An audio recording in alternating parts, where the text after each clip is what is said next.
tell me if you've ever been in this scenario. You change some things with your nutrition, right? You want to dial it in and maybe lean out a little bit or cut some body fat, and you just make some changes moving forward with the way you eat. First 3 days or so go great, you stay on track.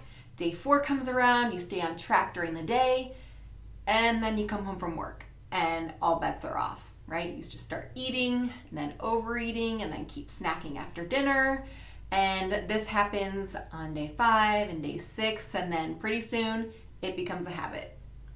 Well, first, you are not alone. That is a very common issue with many of the clients I work with. And secondly, listen up because I have something that might help you. Okay, so I want to talk about my simplified similarity strategy when it comes to nighttime overeating.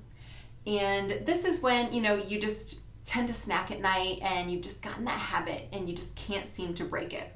All right, but before I go into it, I want to talk about a few things that we need to make sure you have in check first, just to make sure, your nutrition is in check and you're not under eating.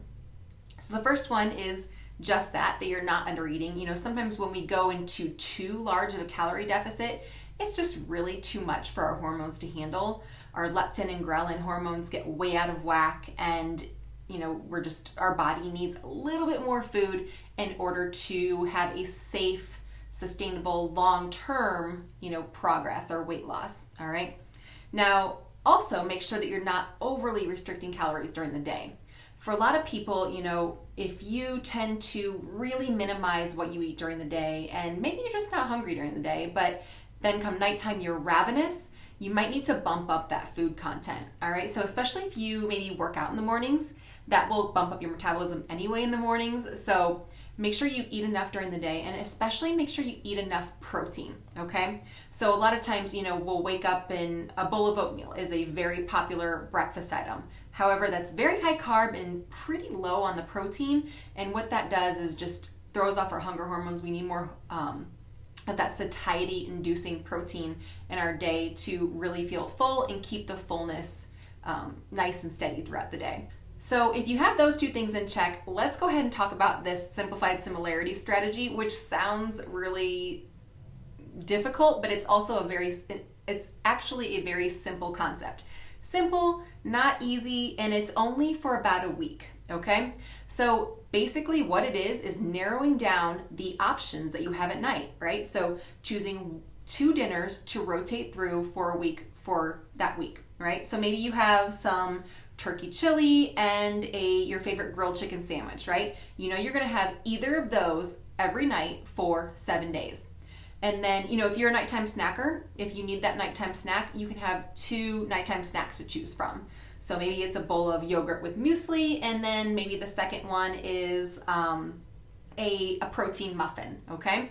So you fit that into your nutrition plan, and then it fits, and it's makes up your entire intake for the day. There's no wiggle room left over. You just know you're going to eat this or that, right? Which sounds really boring, and if it's kind of makes you really bored just thinking about it, add a third option. But honestly, guys, this is only for a week.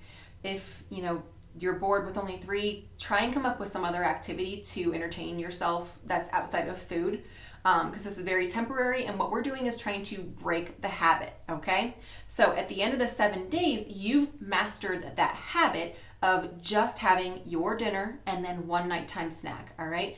After the 7 days, maybe you add a third or a fourth option then there, and then you start to add in a 5th or a 6th, and then over time, you've broken that habit of just mindlessly snacking on a bag of chips or a tub of animal crackers. That's never happened to me.